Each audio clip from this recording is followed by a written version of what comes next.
Армысыздар қадірменді футбол сүйер көрермен. Аси Инсайт YouTube арнасы Қазақстан Премьер-лигасының жаңа маусымымен бірге өз жұмысын қайта жандандырады. Бүгін алғашқы подкаст маусым алдындағы қонағымыз белгілі спорт комментаторы, журналист Айбек Қабылша әріптесіміз. Айеке, туған жерге қош келдіңіз. Қош көрдік.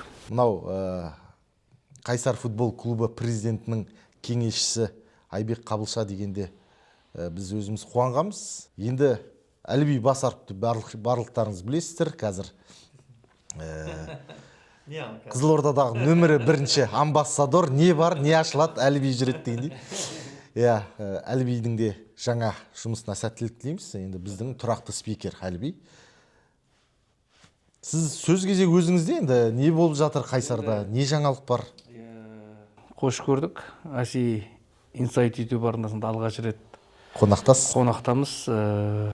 Ауызбен айтуға жеңіл, былай Қайсар президентінің кеңесшісі деп айтылғанда, бірақ енді ондағы артылатын жауапкершіліктің жүгі өте ауыр екенін қазір күн өткен сайын сезініп жатырмыз. Өткені клубтың ішінде жүргеннен кейін енді сен жанкүйер ретінде стадионға келіп, немесе теледидардан қарап отырып, бір Қайсарды қолдаған бөлек, немесе спорт журналисті ретінде осы Қайсардың жаңағы жанкүйерлерінің жанайқайын жеткізу, немесе ойын барысындағы төрешілердің шешіміне қатысты, ойындағы бір эпизодтарға қатысты ойыңды айту әлде қайда жеңіл екен да.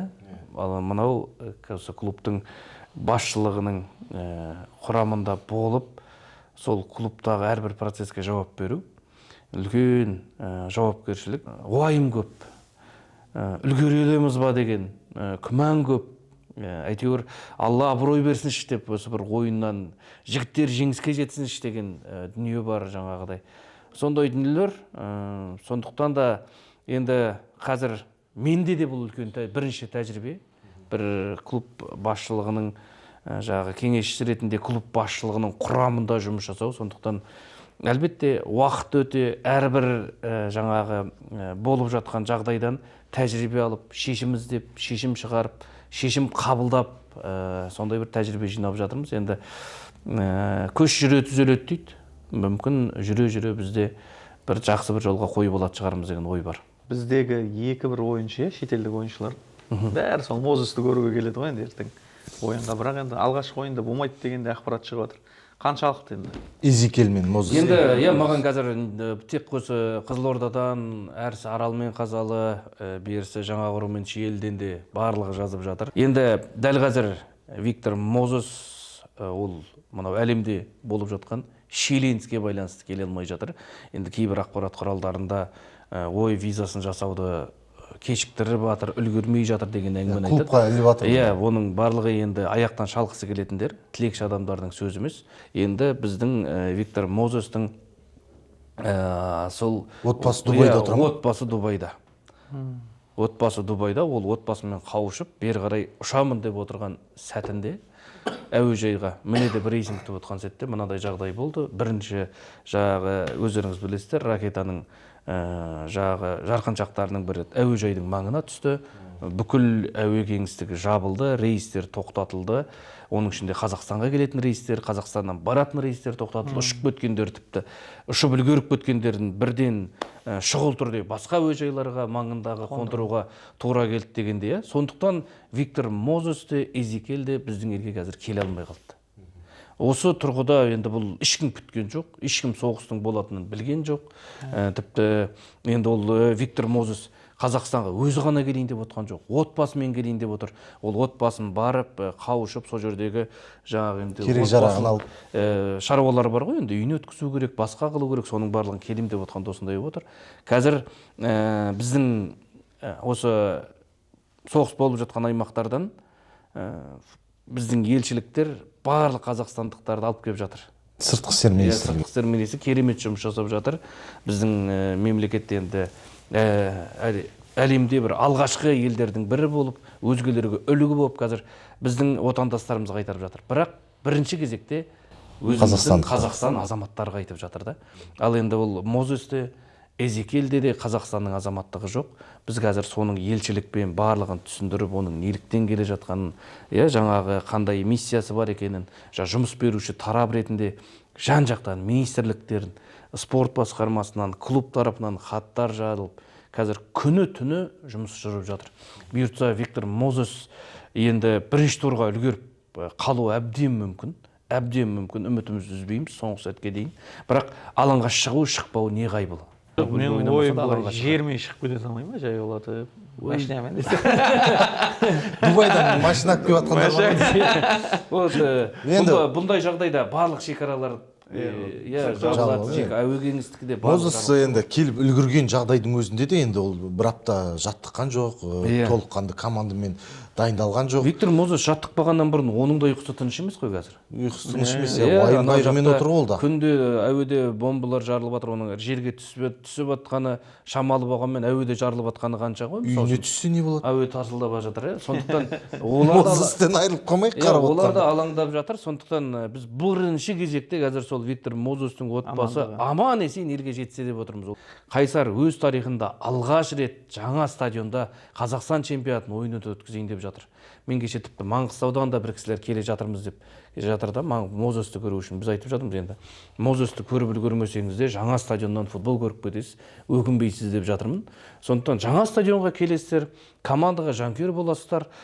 Мозес әйтеуір бүгін болмаса ертең аман болса, Алла сәтін саса келер. Сондықтан бірінші кезекте командаға жанкүйер болайық. 3 ұпайды бізге Мозес әкеле ма, жаңағы Думан Нарзілдаев әкеле ма, Ерсұлтан Қалдыбек әкеле ма, бізге басты 3 ұпай алсақ болды. Әлі әлеуметтік желілерден бүгін шықты ма деп бүгін көрдім ғой мен. Қайсардың афишасын, то что жеңіспен өтеді деген. Кеш шықты деп ойлайсың ба? Дұрыс ақпарат жасалмай жатқан жоқ па, әлде қалай? 11 мың адам толтыра аламыз ба, мен сол енді 11 мың жанкүйер толса деген үміт бар. Қазір әлеуметтік желіге де басқа жаққа да таратып салып жатырмыз. Енді бұл жерде афишаның кеш шыққаны болмаса, қалған жағдайда жаңағы ойынның уақыты күні бұрын белгілі болды. 8 наурыз 16:00-де өтетіні. Бірақ енді сол афишаның бұл тұрғыда шығуы біздің жаңағы кино KZ деген сайтта біздің Қайсардың билеті сатылады. Біз жай ғана афишаны шығарып қоймай, сол билеттің қайда сатылатынын және сол сайттың жұмыс жасап кетуін, ол жерде трибуналардың барлығы көруі тестовый режим дейді, оны қайта-қайта бізде жабық тұрғыда шығарып көрсетеді, бізге жібереді, біз мынаны не қылайық, мынаны дұрыстайық, мына сектор былай болсын, бір ішінде түзу дейтін дүниелер көп болды.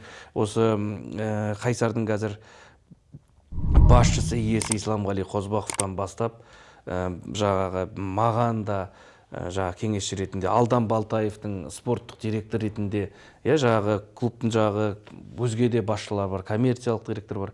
Барлық осы футбол клубының құрылымында алғаш рет бір үлкен жауапкершілікті алып шығып жатыр да. Сондықтан оның барлығы бірден жаңағыдай жүріп кете салу өте қиын. Маған жанкүйерлер ананы бүйту керек, мынаны сөйту керек, бәрі айтады да. Мен де Астанада отырып алсам, әлдеқайда айтып, қазір шулатып, не болып жатыр мынау масқара деген дүниелерді ай балам салып, мен қазір күнде Астанада подкасттарда жүріп, эфирге шығып, әлеуметтік желілерде жазып жататын едім. Бірақ күні түні осы стадионда таңның атысы, жағы түннің 1 уағына дейін стадион жүргеннен кейін бұл жағдайларда осы халықты билеттер сатылымға шықты ма? Түсінуге шақырып отырмын. Сатылымға шықты. Енді осы билет сатылымға шықты деп жатсыздар ғой, бірақ осы билеттің бағасына қатысты жанкүйерлердің енді пікірі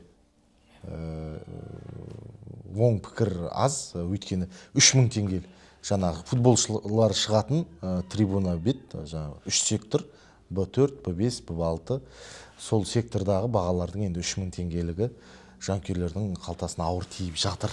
Енді бұлған баға кейін алдағы уақытта түсе ме, біз осындай баға қойып жанкүйерлерді қасырып жатқан жоқпыз ба деген ой. Енді бұл баға тұрғысында әлбетте қазір жанкүйерлер кешелі бері жазып жатыр. Неге де 3000 деп шулап жатқандарын білемін, түсінемін. 3000 теңге бұл. Енді бір өзің билет алатын болсаң, әлбетте, тәуекел, бірақ енді сен балаңмен келетін болсаң, отбасыңмен, 3-4 адаммен келетін болсаң, тәп-тәуір кәдімгі шығынды талап етеді. Дегенмен, егер сіз стадионнан табылғыңыз келсе, қалайда, бұл жерде барлығы 3000-ға қазір осы тоқталып жатыр ғой. Негізі билеттің 1000-нан басталатынына ешкім көп мән беріп жатқан жоқ. Қақпаның арты. Иә, бұл жерде қос қапталдан бар, сосын сол, мәселен 3000-дық билеттің қасындағы В1 бізде, В2, ол жердің де билеттері мәселен 1500 теңгеден. Және 2000 теңгелік бар, 1500 теңгелік билеттер бар. Сондықтан енді әлбетте VIP-ға жақын орындардың барлығы ол бүкіл стадионда қымбат. Сіз Астана Аренаға барам десеңіз де, ол қапталдағы именно сол жаңағы VIP-ға жақын, SIP-ға жақын орындардың барлығы қымбатырақ болады. 2000 теңге қылса да енді Енді қазір мынанта ескеруіміз керек біз. Әлбетте енді жаңағы тегін қылса да дегенде адамдар бар. Неге тегін болмайды деп жатқан. Бұл жерде мынаны ескеруіміз керек.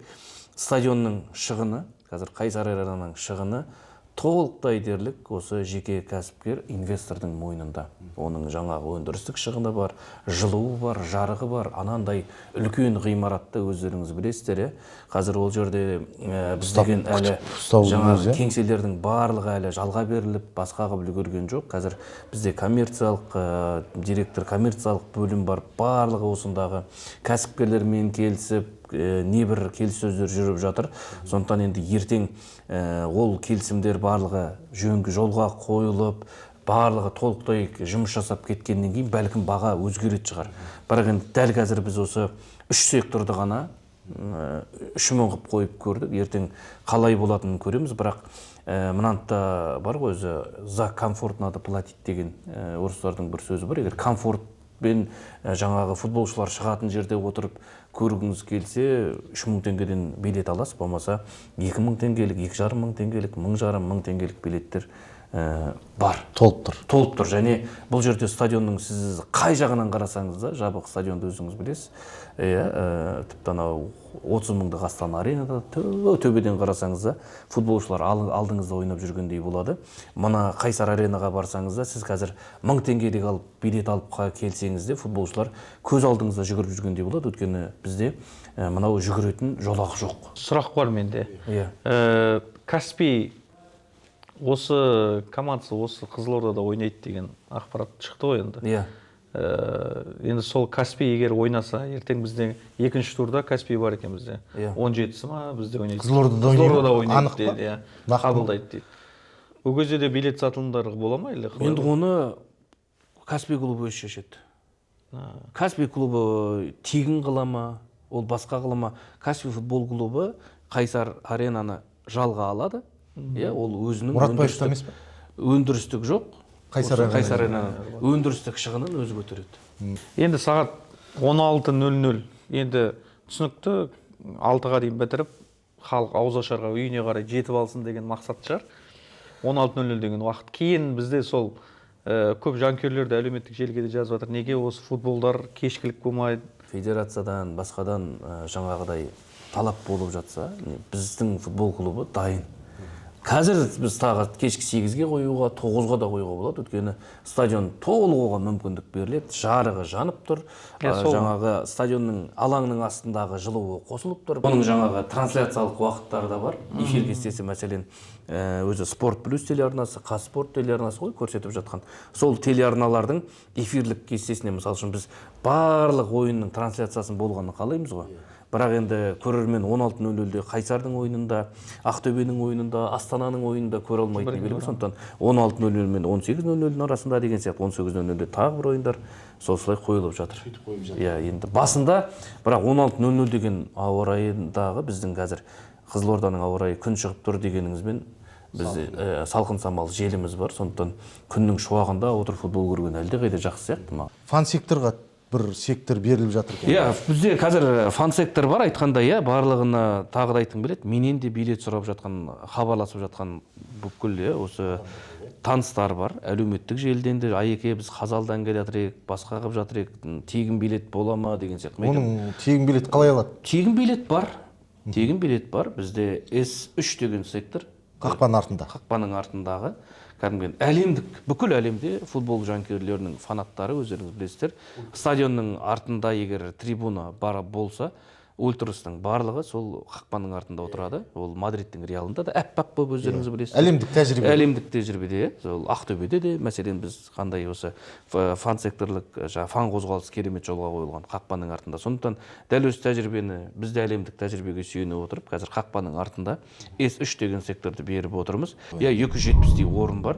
Егер ол жерге сыймай біздің жанкүйерлер, біздің фан қозғалысымыз жаңағыдай бізге көбірек орын керек деп жатса, біздің клубтың басшылығы қазір қасындағы S2 секторын немесе S4 түгелмен сол қақпаны беруге дайын ба? Бірақ ол үшін мынандай енді бізде талап бар. Жанкүйер болған кездегі немесе Қайсардың қонақтағы ойындарына баратын кезде де қызыл түсті таңдасақ, енді дәл қазір біздің барлығында Қайсардың формасы жоқ. Оны түсінем, тіпті Қайсардың формасы менің өзімде жоқ. Осы өмір бойы Қайсарға жанкүйер болып келе жатсам да, бұған дейін енді фаншоп мәселесі жолға қойылған жоқ. Қазір клубтың басшылығы осы фаншопты бірінші кезекте ашу тұрғысында жаңағы жұмыс жасап жатыр. Бірақ енді әлемдегі қазір болып жатқан шиеленісті оқиғалар байланысты оның өзі қазір бізге елге жеткізілуінің өзі, тіпті анау кәдімгі почтамен келетін халықаралық нелер бар ғой жағы. Олардың өзінің жұмыстары қазір ақсап жатыр әлем бойынша. Сондықтан фаншоп маусым барысында жолға қойылады. Фан қозғалыстың бірден атында айтып кетейік. Кеше осы жанкүйерлермен жолығып отырып бір ат таптық. Енді ол атауды таңдайтын кезде де бір Қызылорда несімен ерекшеленеді? Ғарыш айлағы. Жердің кіндігі дейміз. Аспанмен тікелей байланыстамыз. Байқоңырымыз бар. Осы бір ғарышпен, Байқоңырмен байланыстырайықшы деген ақыл кеңес болған. Сол жерде жігіттер бар. Асидің өзі де болды. Зымыран деген бір ат ұсынды. Енді қарап тұрсаң керемет. Зымыран ультрас. Қонымда, зымыран ультрас болып жатса, мәселені зеңбірекшілері де бар ғой. Арсеналды өздеріңіз білесіз, Лондондық Арсенал бүкіл әлемде зеңбіректің суретін қойып, туларын шығарып, зеңбірекшілер болып жүр. Біз зымыраншылар болып, өзіміздің жаңағыдай ертең атымызды Қайсардың да лақап атына қалыптасып жатса жаман емес. Ертең зымыраның ұшып кетіп жүрмесін премьер-лигадан бірдеңе деп шандай айтқыштар жетеді. Жаман айтпай жақсы жоқ дейді ғой, бірақ енді қарап тұрсам, зымыран деген ультрас әлемде жоқ сияқты әлі, менің енді естігенім жоқ. Тіпті біреулер бүркітті де алып жатыр, біреулер құсты да алып жатыр. Көбінесе аң құстарды алады ғой. Жай ғана сектордың атымен де аталып жатыр. Бүкіл Қазақстан неге ай деген Ақтөбем деген Ақтөбенің гимнін біледі. Неге Қызылордада осындай гимн жоқ деген қазір ұран бар. Енді әлі де бірнеше қазір әндердің әлем қазір хит болып еніп кеткен әндердің ішінен бір-екі сөзін мүмкін Қайсарға жағы зымыранға байланыстырып өзгертсек дегенде нелер ұсыныстар айтылды. Немесе осы енді біздің елде мықты композиторлар бар, жағы Үктия Ернияз деген секілді енді біздің жаңағы алтын домбыраның дүркін жеңімпазы Мұхтар Ниязов секілді ақын бауырымыз бар. Қайсардың жанкүйері, футболдың жанкүйері. Міне осы жігіттермен қазір ақылдасып жатырмын. Сөзіңізді бөлсем ренжімеңіз. Бір ән қосылатын еді ғой Қайсарда. Білесіздер ба? Алға, Қайсар, алға дейтін ба? Мықтымен талай тең түскен дейтін да, өлең да. Ол неге мықтымен тең түседі дейді да, мықтыны қойма ол дейді біздегі. Өлең сөз солай да. Теңеу солай кеп қалған ғой енді. Фан қозғалысты негізі жетілдіру керек, дамыту керек. Біз кейде шынымен де қарның ашады, Ақтөбенің зига-загасын айтып жатады, басқа бір клубтан көрген. Алға Қайсар дейді, вперед Қайсар. Сосын Алға Қайсар, вперед Қайсарды да қазір мен жанкүйерлерге айтып жатырмын. Впередті алып тастайықшы. Алға Қайсар. Мына секторда Алға Қайсар десін, ана секторда Алға Қайсар десін. Мен ең бірінші ондай соны Қазақстан мен Черногория құрамасы Черногорияда кездескен кезде көргем Черногориялық жанкүйерлерден. Ана жағы да Черногорияны алға дейді, мына жағы да тура соны айтады да секторлар. Бірақ енді олар кәдімгідей бүйтіп ауызбен айтып қоя салмайды. Бізде де қазір керемет мүмкіндіктер бар. Жанкүйерлер, мысалы үшін мына жанкүйерлер былай айтады, ана жанкүйерлер оған айтады ше, мысалға алға деген сияқты. Кеше ұсыныс айттым мен жанкүйерлерге, жалпы фан қозғалысқа жаңа секторда бір айқайлайтын ұран болғанда қысқа бір өзім үйде отырып шығара салған. Енді ақын емеспін, жазушы емеспін, журналистпін, қарапайым. Алғашқы орда, қазақы орта, бұл біздің қызыл орда деген. Енді ритмге келтіріп айтса әдемі шығатын сияқты менің ойымша. Ана бір нелер бар деді ғой. Кеше Түркістанда стадионға барғанда ойын біткеннен кейін ана өлең қосылады ше, күшті рух береді да ана Түркістанда ше. Бол бақтарды сайраған. Роза Рымбаеваның ба? Түркістан жайлы. Түркістан сол өлең қосылған кезде ана халық бірге Түркістан деген жеріне қосылады. Перерывте қосылады, жаңа біткен кезде қосылады деген сияқты ойынша ана күші береді екен, кәдімгі эффект береді, анау ше кәдімгі. Бізде де бар ғой Қызылорда туралы әндер. Түркістан деп мен де айқайладым да, бірге отырып ше, Түркістанды қумасам да. Біздікі стиль таза Сол Қызылорда. сияқты андай бір өлеңді қойып қойса, тұрақты түрде сол өлеңді ойын біткен кезде бірден автоматик. Стиль таза Қызылорда деген керемет ән ғой, мынанша бейресми гимніміз болып кетті ғой. Бірақ енді стадионда, мәселен, жанкүйерлер өздігінен айтуға ол өте қиын да. Жоқ, өздігінен айтпайды, ана звук. Иә, біз Ойынға дым кедергісі жоқ, ойын бітеді, стиль таза Қызылорда бітті, автоматически музыка қосылады, бәрі сол музыканы толыққанды айтып шығып барып Көңіл күймен, иә, сол әдемі. көңіл күймен қайтады. Күшті. Анау сол ғой енді біз жаңағы әнұранды, Қайсардың әнұранын өзіміз қалыптастырып жатсақ, солай қоюға болады. Болмаса осы секілді жаңағы Иә, Реалда да бар ма? Қайрат Барселона ма? ол Барселона. Білмеймін. Вискал Барселона. Түк демес, Реал мен Барса адам қызықпаймын, просто Реал мен наблейін ғой просто. Орда наблейді. Писка барсан айтатсың. Реал деген Хала Мадрид қой. Мадрид деген әр ойын шығды. Маған сонда кейде сонда ой келген. Хала Мадрид деген орнына Алға Қайсар деп соның әнімен шығарып жіберсек па деген ой келген. Корольдік клубпен ба? Иә. Енді түрлі ой бар ғой. Жалпы Алматыда да мысалы үшін Қайраттың ойында Алматы ең алғашқы әні де керемет келеді. Мәселен, жаңағы қосылып айтады. Түркістан деген ән де керемет келеді. Енді бізде анау Қызылордам деген ән бар ғой, гимн болған кезінде. Рамазан Таймановтың. Иә, сондықта қойға болады, бірақ енді ол жанкүйерлердің аузында бір андай елтіп кету қиын секілді бүгінгі әннің ырғағына. Біздің стадионның қауіпсіздігі ма, жаңағы күзетшілерінің бір дөрекі сөйлеуі, жалпы жанкүйерлерді жаңағы автокөлік қоятын тұраққа кіргізбей, сол бір дау болған. Ертең автокөлік қоятын тұрақ бола ма, әлде полиция бәрін жауып, елдің бәрі анау этаж үйлердің алдында жүре ма? Енді автокөлік тұрағы бар, әлбетте Қайсардың, бірақ енді ол кешегі жанкүйерлердің келген кезінде барлық жерде қар болды, қар тазаланбаған жерлері бар, сондықтан қоршауда болды, ашылған жоқ. Енді барлығы ашылып жатыр, өздеріңіз байқасаңыздар. Ал енді жанкүйерлермен түсініспеушілік болған жағдай, клуб қызметкерлеріне, клуб басшылығына арналған орында сол жерді белгілеп тапсырылған ғой. Енді мына жерде тек қана басқа көлік қойылмасын деп, енді тәртіп біздегі қауіпсіздік қызметкерлеріне ол жаңағы сондай талап қойылғаннан кейін олар барып сен уақытша келіп жатсың ба, басқа келіп жатсың ба, о жағын түсіндіреді. Енді түсіндіру жағынан енді бір олқылық болған шығар деп ойлаймын. Қазір ол жерде енді үлкен кісі ғой, енді үлкен кісілігін айтып, бір жас балдар келіп қойып отқан шығар деп алыстан айтқан шығар. Бір кезінде бізге ей десе я деп кете беретін, қазіргі жастарға ей деген сөзді көтере алмай қаламыз просто. Сондықтан ол тұрғыда да енді ол кісіні де ақтамаймын, бұл жақты да кінәламаймын. Қазір ол жерлер белгілі болып тұрады, енді жаңағы клубтың қызметкерлеріне арнайы мүмкін шлагбаум қоямыз ба, ертең кәдімгі жол полициялары о жақты жағдай бекітіп қоя ма, сондай болады. Тек қана нөмірмен кіретін, ол барлық жағда бар ғой, өзің білесің, Астана Аренаға да тек қана нөмірмен алдын ала жазылып, тіркеліп, сөйтіп өтпесең кіргізбейді кім болсаң да.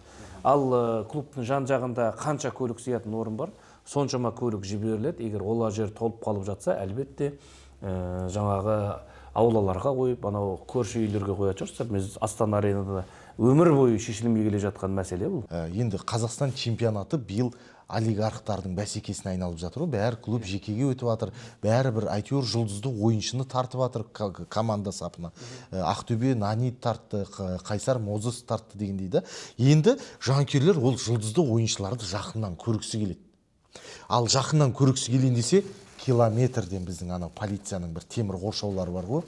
Ана дүрбімен көре алмайсың ана.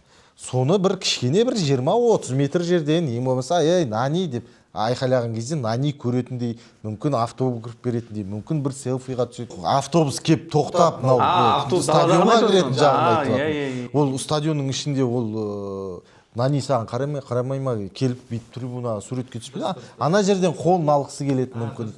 қазір енді оның барлығы қазір ақылдасылып жатыр. Қалай болады, жанкүйерлердің регламент бойынша қаншалықты қашықтыққа дейін клубтың автобусына жақындауына мүмкіндігі бар деген тұрғыда, біз қай жерден бастап қоршау қоя аламыз. Оның барлығы қазір ақылдасылып жатыр. Енді бірінші турда керемет соны жолға қойып кетіп жатсақ, құба-құп. Ал бірінші тойда жолға қоя алмай жатсақ, біз оның барлығын маусым барысында шешеміз. Өткені міне қарасаңыздар, 2,5 күн қалды ойынның басталуына. Көп жұмыс атқарылып жатыр. Сондықтан басында енді қазір білем, ертең көңілі толмайтындар болады. Бірінші кезекте өзі жаман жағы көрініп қалады ғой, көзге түсіп қалатын. Сондықтан сынайтындар болады жанкүйерлерден. Қазір сіздердің мынау подкасттарыңызға келіп, Аси Инсайт YouTube арнасына келіп, осы сұхбат беріп, уақыттың тығыздығына қарамай келіп отқандағы жағдайым осы. Түсіністікпен қарасаңыздар. Барлығы сіздер үшін тыртып жатыр. Стадионның барлығында камера бар. Сіз шемішке шағасыз ба? Сіз жаңағы баклашқа лақтырасыз ба? Бөгде зат тастайсыз ба? Барлық бақылауда тұр.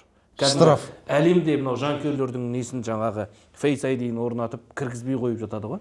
Ол дүние бізге жайлап келе жатыр. Мен қазір стадионның жаңағы цау дейміз ғой. Бүкіл камераларын кеше көрдім. Кәдімгі аулалардың ішінде жүрген машиналардың нөмірі. Ол сияқты түсіре ме? Кәдімгі отырған адамның бетінде қанша қыртысы бар, қай жерінде әжімарына дейін көрінеді. Тақырыптарын бәрін қорытындылап, жабайықтап, бірақ қана сұрақ қойып келіп тұр. Айекеңе Қайсар жеңе ма? Енді ары қайтып жеміс шығайық. Асатпай жатып құлдық деме дейді. Қазақ бәрін негізі бір ауыз сөзбен керемет дана халқымыз айтып кеткен ғой. Сондықтан біз жеңгіміз келеді, 3 ұпай алғымыз келеді. Оны әрбір футболшының арманы. Қазір біздің командада республиканың түкпір-түкпірінен жаңағы келген ойыншылар бар. Олардың ата-аналары келіп жатыр. Барлығы қуанып қайтқысы келеді. Стадионға келіңіздер, сіздер жанкүйер болыңыздар. Бастысы команданың 12-ші ойыншысы бұл жанкүйерлер ғой. Ал алаңға шығатын негіз құрамдағы 11 ойыншы, қосалық құрамнан қосылатын тағы 5 ойыншы бар, барлығы 16 ойыншы біздің алаңға шығатын. Барын салады сіздерді қуанту үшін. Енді соңғы рет Қайсар бірінші турда 2017 жылы жеңіпті. Соңғы рет. Одан кейін біз бірінші ойындардың көбісінде жеңіп, алдыңғы жылда жеңіспен кездескен. Былтырда тең түстік. Жеңіспен кездесті. Сондықтан енді осы бір дүниені қазір футболшылар да естіді. Кеше бас бапкер Ферапонтов мырза да естіді. Үлкен мотивация болып тұр жігіттерде. Осы бір жаңағы дәстүрде қазір 9 жыл болған ғой енді. 10 жылға жақындап қалды. Біз бұзайықшы бір деген қазір жанкүйерлерде жағдай қуантайықшы деген футболшыларда үлкен алдында мақсат тұр, бірақ келе жатқан командада да сондай ой бар екенін ұмытпайық. Жеңіс футбол клубы өте мықты команда, және құрамын былтырғы 80% былтырғы негізгі ойыншыларын, басты ойыншыларын сақтап қалды. Енді 2 ойыншы ғана кеткен шығар. Сондықтан бұл тұрғыда олардың да жеңуге келетінін ұмытпайық. Ертең мен қазір сізге жеңеміз, 3 ұпай қалтады деп айтып алып, ана жерде жеңілмей қалып, жаңағыдай ұятты болып қалғым келмейді. Бірінші турға облыс әкімі келе ма деген сұрақ бар. Облыс әкімі келіп қатысады деген әңгіме бар ма? Енді әлбетте Нұрлыбек Мәшбекұлы біздің осы Қайсардың нөмір 1 жанкүйері. Қайсардың жаңағы алғашқылардың бірі болып өзінің жаңа стадионның болуы да, осы біздің облыс басшылығының, облыс әкімінің ерен еңбегі, тікелей қадағалауы, жанкүйерлігінің арқасы, жанашырлығының арқасы. Сондықтан енді мен қазір облыстың әкімі бірінші ойында болады деп мен ол кісінің атынан айтамын. Нақты айтылып жатқан жоқ, бірақ келеді деп күтілуде. Әлбетте қазірдің өзінде облыс әкімі біздің стадионға келіп, әрбір жаңағы уақыты болған кезде мүмкіндігінше келіп, жұмыспен танысып кетіп жатыр. Сондықтан біз енді күтеміз. Әлбетте облыс әкімі келіп жатса құба-құп қуанамыз. Исламғали Қозбақ. Иә. Жалпы маусымның алдында қандай көңіл күйде, жалпы осы футболдың айналасындағы азамат емес екенін бәрі білет, баршасы білет. Енді құрылысшы, құрылыс компаниясының төрағасы футбол саласына бірінші рет енді келіп жатыр, қадам басып жатыр. Ол кісінің жалпы амбициясы қалай? Басты мақсаты қазір клуб басшылығының футболистердің жағдайын жасау. Қайсар мәселен үнемі оқу жаттығу жиын мәселен Түркияда бастайтын, биыл Біріккен Араб Әмірлігінде бастауының өзі осы жеке келген инвестордың осы клубқа деген жауапкершілігі, және менен үнемі сұрайды, қасына жағы Алдан Балтаев, өзі Қайсардың кезінде ойыншысы, спорттық директор болған, барлығы бізбен күнде пікір алмасып отыр, қалай болып жатыр жігіттердің дайындығы, көңіл күйі дұрыс па, футболшыларды ешқандай ұсақ түйек мәселе болмау керек. Біз бірінші кезекте футболшылардың жағдайын шешуіміз керек деген нәрсені айтып жатыр қазір. Клубтың басшылығының жеңсе премия бар ма футболшыларға? Ол да бір мотивация. Иә, ол негізі сыйақы деген дүние, немесе бір белгілі бір жетістікке жетіп жатса, мынадай бір қаржылық дүние болады деген секілді, бонустар болады деген дүниелердің барлығы әлбетте басшылықтың назарында, оның барлығы хабардар. Енді мына ойынды жеңсең, мынандай сыйақы болады деген дүниені мен қазір айта алмаймын. Енді барша қызылордалық жанкүйерлерді біз 8 наурыз халықаралық әйелдер мерекесі күні енді қыз келіншектерден бір күнге сұранып, 7 күні тойлап сұранбаса бірге ертіп алып келіп футболға. Ол күні Еркеш Хасен ән айтады. Айтқанда айтып кетейік, Еркеш Хасен ән айтады. Келіп, сіз жарыңызды ертіп келіңіз, анаңызды ертіп келіңіз, қарындасыңызды, тәтеңізді, әпкеңізді ертіп келіңіз. Сіздің атыңыздан Еркеш Хасен көзің әдемі, сөзің әдемі деп әдемілеп ән айтып, қызым деген өлеңі бар, керемет білесіздер. Міне осы өлеңді айтады, неліктен Еркеш Хасенді таңдадыңыздар деп жатыр. Біз бұл матчтың 8 наурыз халықаралық әйелдер күні өтетінін ескере отырып, кімнің репертуарында қандай әндер бар, аналарға арналған, аруларға, қыздарға арналған, осының барлығы елеп ексеріп жағыды. Өзіміздің талқылауымыздан өтті. Еркеш Хасен сіздерге келеді, өнерін көрсетеді. Сондықтан стадионға келесіз, футбол көресіз, жанкүйерлік өтесіз, концерт көріп демеліп қайтасыз. Сондықтан жалғыз келмеңіз, өзіңізбен жаныңызға нәзік жандыларды ертіп келіп, керемет мереке сыйлауға толық мүмкіндік бар. Қайсар арена, жаңа стадион, жаңа команда десек те болады. Былтырғы құрам көп өзгерістер бар, жаңа ойыншылар бар, жаңа бапкер, жаңа басшылық. Сондықтан Қайсардың бір жаңа дәуірі жеңіспен, жетістікпен басталады деген сенімдеміз. Жанкүйерлердің, қызылордалық жанкүйерлерді, жалпы өңір тұрғындарын Қайсар командасын қолдауға 8 наурыз күні Сырдың сол жағалауындағы керемет стадион Қайсар аренаға шақырамыз. Біздің де ар жақта шарамыз басталып жатыр екен. Сондықтан Аси Инсайт подкасты осы жерден аяқтаймыз. Келесі түсірілім, Құдай қаласа, бірінші турдан кейін болады.